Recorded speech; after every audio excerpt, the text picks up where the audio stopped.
तर सर्वांचं या व्हिडिओमध्ये स्वागत. या व्हिडिओमध्ये आपण इयत्ता 9वी गणित भाग 1 प्रकरण 1 संच यामधील सराव संच 1.2 याविषयी माहिती घेणार आहोत. सुरुवातीला प्रश्न पहिला, खालीलपैकी कोणते संच समान आहेत व कोणते नाहीत ते सहकरण लिहा. तुम्हाला खाली 3 संच दिले आहेत ए बी सी आणि हे तिन्ही संच गुणधर्म पद्धतीने लिहिलेले आहेत. मग संच समान आहेत किंवा नाहीत हे ठरवण्यासाठी सुरुवातीला आपल्याला हे तिन्ही संच यादी पद्धतीने मांडावे लागतील. सुरुवातीला आपण करूया, सर्व संच यादी पद्धतीने लिहू. सर्व संच यादी पद्धतीने मांडू. यादी पद्धतीने मांडू.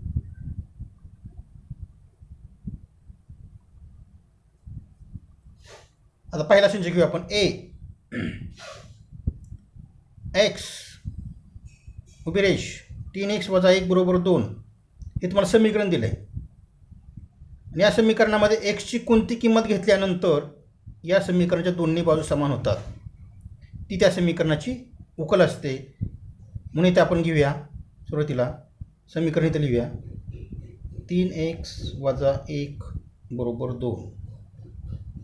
यामध्ये आपण एक्स बद्दल किंमत ठेवूया. तर आपण ठेवूया x = 1. मग ठेवूया 3(1 - 1 = 2. तर हा जर आपण गुणाकार केला तर 3 × 3 - 1 = 2, म्हणजेच 3 - 1 म्हणजेच उत्तर येते 2 आणि हे बरोबर 2. म्हणजे x = 1 किंमत ठेवल्यानंतर या दोन्ही बाजू समान होतात. म्हणजेच त्या ठिकाणी एक्सची उकल 1 आहे. म्हणजेच या ठिकाणी आपल्याला संच ए मध्ये 1 हा घटक आहे. जर आपण एक्सची किंमत जर 2 ठेवली तर या दोन बाजू समान होणार नाहीत. म्हणजे 2 ही त्या संचाचा घटक नाही. म्हणजे एकमेव 1 हा घटक त्या संचाचा आहे. ह्याला आपण 1 नंबर नाव देऊया. त्यानंतर बी संच वाचूया आपण. आता बी कसा आहे पहा. एक्स ही नैसर्गिक संख्या आहे. पुढे आणखीन एक अट दिली तिने, एक्स ही मूळ ही नाही आणि संयुक्त ही नाही. म्हणजे आपल्याला माहिती आहे नैसर्गिक संख्येमध्ये मूळ ही नसणारी आणि संयुक्त ही नसणारी एकमेव संख्या आहे ती म्हणजे 1. म्हणजे बी या संचाचा घटक हा 1 असणार आहे. इथं लिहूया बी = 1. जर आपण 2 घटक घेतला तर 2 संख्या मूळ आहे. मग एकमेव अशी संख्या आहे ती मूळ ही नाही आणि संयुक्तही नाही, म्हणून या घटक येणार आहे 1. याला 2 नंबर. तिसरा संच घेऊया आपण. सी कसा आहे पाहतो. एक्स हा यांचा घटक आहे. म्हणजे एक्स हा नैसर्गिक संख्येचा घटक आहे. परंतु आणखीन एक अट दिली तरी मी, एक्स लहान आहे 2 पेक्षा. मग नैसर्गिक संख्या अशी कोणती आहे की 2 पेक्षा लहान आहे, ती म्हणजे 1 आहे. म्हणून इथं सीचा घटक देखील 1 येणार आहे. सी बरोबर यादी पद्धतीमध्ये 1 हा एकमेव घटक यामध्ये येणार आहे. त्याला आपण 3 नंबर नाव देऊ. आता समीकरण 1, 2, 3 कडे पाहिलं तर प्रत्येकातील घटक सारखाच आहे आणि तो एकच घटक आहे, तो म्हणजे 1 आहे. म्हणून आपल्याला म्हणता येईल समीकरण 1, 2 व 3 वरून, समीकरण 1, 2 व 3 वरून काय म्हणता येईल आपल्याला, तिन्ही संचातील घटक सारखेच आहेत. म्हणून आपल्याला म्हणता येईल संच ए = बी = सी हे समान संच आहे. कारण समान संच कुणाला म्हणतात तर ज्या संचामधील घटक सारखे असतात त्या संचांना आपण समान संच म्हणतो. अशा पद्धतीने हे उदाहरण. यानंतर प्रश्न दुसरा पहा. ए व बी समान आहेत का ते सहकारण लिहा. मगाच्या प्रमाणे प्रश्न आहे पहा. ए बरोबर सम असलेल्या मूळ संख्या आहेत आणि बी मध्ये एक्स उभी रेष 7x - 1 = 13. मगासारखं एक समीकरण दिलेलं आहे. या समीकरणामध्ये कोणती किंमत ठेवल्यानंतर त्या समीकरणाच्या दोन्ही बाजू समान होतात, ती त्या समीकरणाची उकल असते. पहा इकडे आता यामध्ये आपण मगाच्या प्रमाणच सर्व संच यादी पद्धतीने लिहू. सर्व संच यादी पद्धतीने मांडू. यादी पद्धतीने मांडू.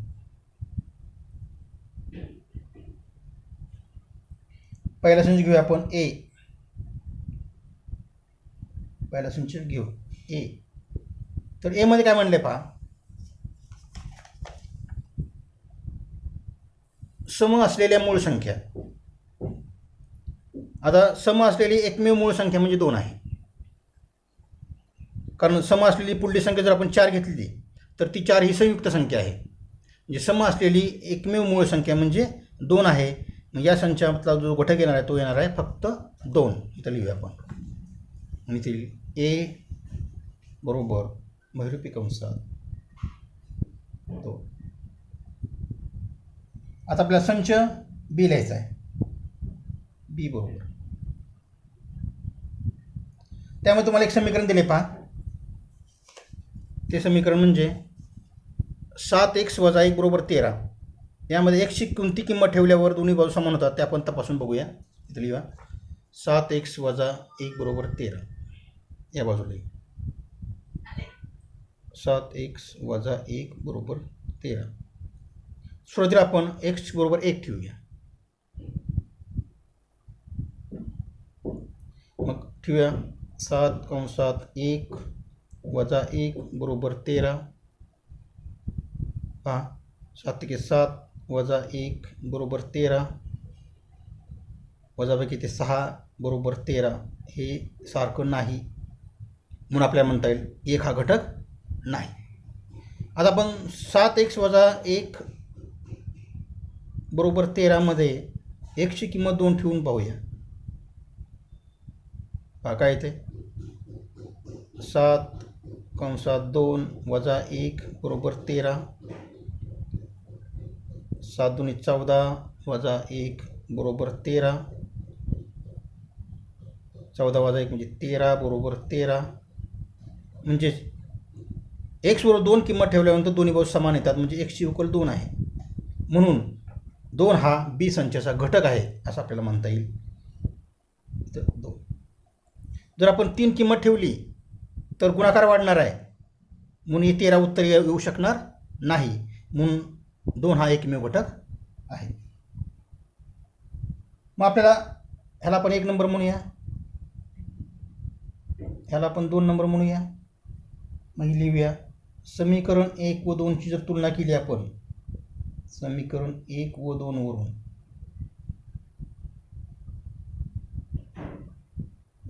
तर दोन्ही संचामध्ये एकच घटक आहे तो म्हणजे 2 आहे. म्हणून आपल्याला म्हणता येईल हे दोन्ही संच समान आहेत. म्हणून आपल्याला म्हणता येईल ए बरोबर बी. कारण लिहू शकता तुम्ही, कारण प्रत्येक संचातील घटक समान आहे. प्रत्येक संचातील घटक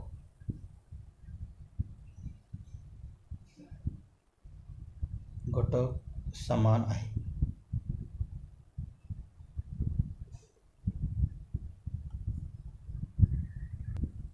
पाहता प्रश्न 3. खालीलपैकी कोणते संच रिक्त आहेत ते सहकारण लिहा. रिक्त म्हणजे त्या संचामध्ये कोणताही घटक नसतो, त्याला आपण रिक्त संच म्हणतो. पहिलं उदाहरण पहा. ए हे गुणधर्म पद्धत आहे पहा. ए उभी रेष ए ही 0पेक्षा लहान असणारी नैसर्गिक संख्या आहे. तर मुलांना आपल्याला माहिती आहे नैसर्गिक संख्या या 1 न सुरू होतात. 1 2 3 4 आणि 0पेक्षा लहान संख्या ही नैसर्गिक संख्या असू शकत नाही. म्हणून या संचामध्ये कुठलाही घटक येणार नाही, कारण 0पेक्षा लहान ही नैसर्गिक संख्या नसते. म्हणून इथं म्हणता येईल आपल्याला ए बरोबर यामध्ये कुठलाही घटक येत नाही. म्हणून हा काय आहे रिक्त संच आहे. म्हणून संच ए हा रिक्त संच आहे.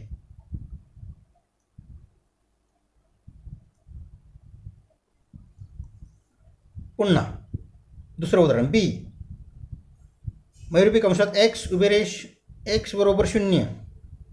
हे तर मागासारखं समीकरण दिलं आहे पहा. एक्सच्या कोणत्या किमतीनं दोन्ही बाजू समान होतात ती किंमत या ठिकाणी आपल्याला काढायची आहे. आपण इथं लिहूया एक्स बरोबर 0 समीकरण लिहायचं आणि आपण एक्स बरोबर कोणती किंमत ठेवल्यानंतर जर आपण एक्सची किंमत 1 ठेवली तर काय होईल पहा, 1चा वर्ग 1 असतो आणि 1 आणि 0 समान नसतं.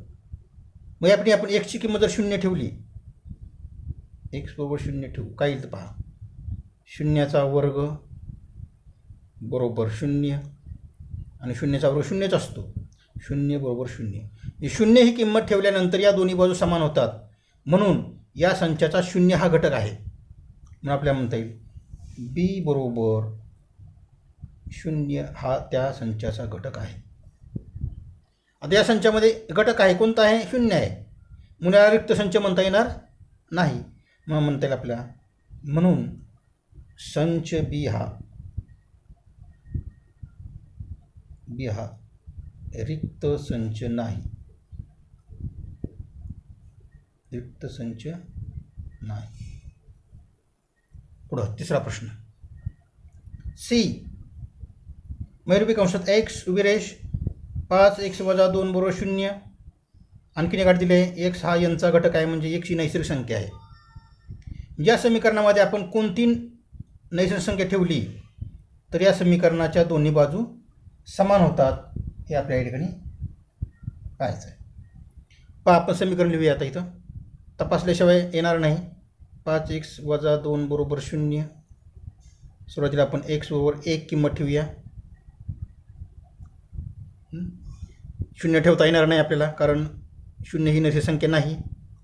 मग आपण जर किंमत ठेवली 5 कंसात 1 - 2 बरोबर 0, गुणाकार करू 5 - 2 बरोबर 0 म्हणजे 3 बरोबर 0, म्हणजे हे सारखं नाही, म्हणजेच 1 हा त्या संचाचा घटक नाही. मग आपण जर 2 किंमत ठेवली तर काय व्हायला होणार आहे पहा, 5 दूनी 10, 10 - 2 म्हणजे 8, 8 बरोबर 0 नाही. म्हणजे जर आपण किमती वाढवत गेलो तर कुठलीही किंमत ह्या 0 बरोबर येणार नाही. म्हणून या संचामध्ये 1 तर घटक नाहीच, म्हणजे कोणताही घटक त्यामध्ये 2 नाही 3 नाही, म्हणजे कोणताही घटक त्यामध्ये येणार नाही. म्हणजे येणार आहे सी बरोबर हा मध्ये कोणताही घटक येणार नाही, तो संच रिकामा आहे. म्हणून म्हणता येईल आपल्याला, म्हणून संच सी हा रिक्त संच आहे.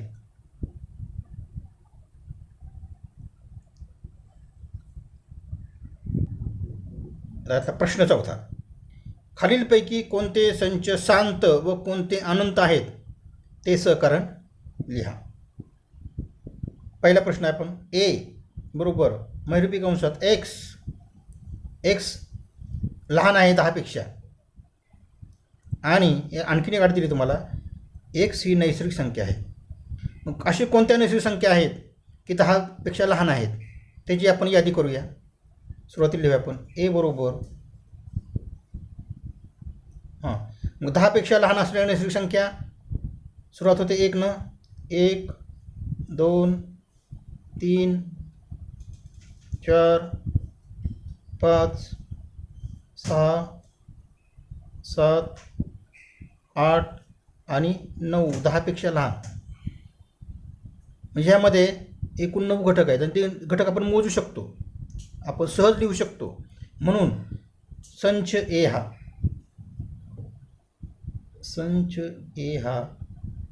शांत संच आहे.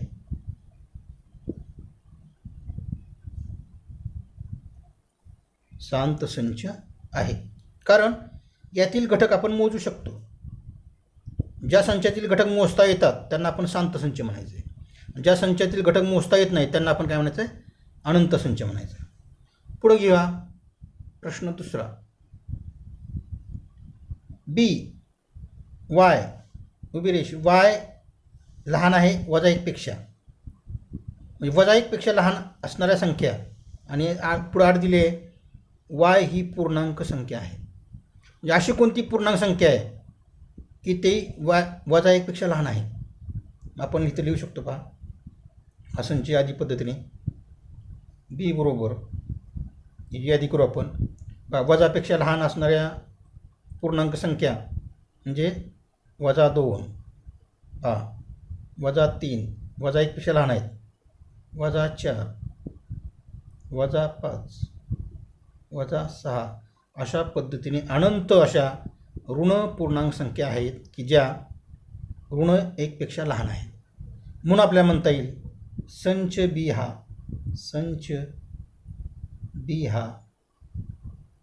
हे जे घटक आपल्याला मोजता येत नाहीत, अनंत आहेत, म्हणून हा संच बी हा अनंत संच आहे. कारण यातील घटक आपण मोजू शकत नाही. प्रश्न 3. सी बरोबर तुमच्या शाळेतील 9वी मधील सर्व विद्यार्थ्यांचा संच.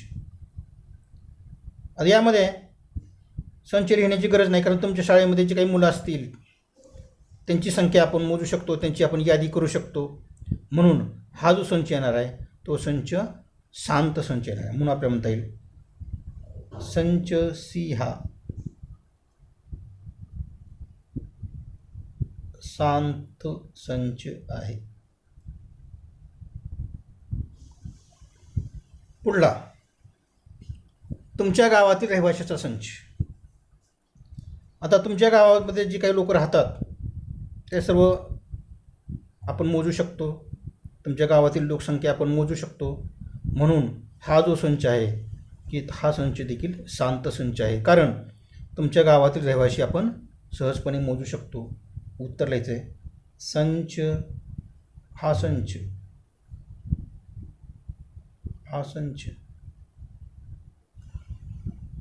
शांत संच आहे.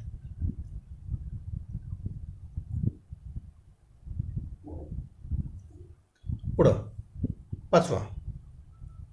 प्रयोगशाळेतील उपकरणांचा संच. आपल्या शाळेमध्ये जी प्रयोगशाळा असते त्या प्रयोगशाळेमध्ये बरेच उपकरण असतात आणि ते उपकरणाची आपण यादी पण करू शकतो आणि ते उपकरण आपण मोजू देखील शकतो. म्हणून हा संच शांत संच आहे.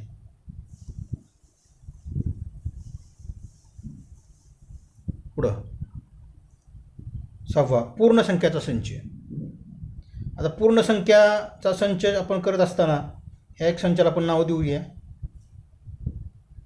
डी. पूर्ण संख्याचा संच लिहिताना आपण काय करतो 0, 1, 2, 3, 4, 5 आणि अशा अनंत संख्या आपण त्या ठिकाणी घेऊ शकतो. म्हणून हा संच अनंत संच आहे.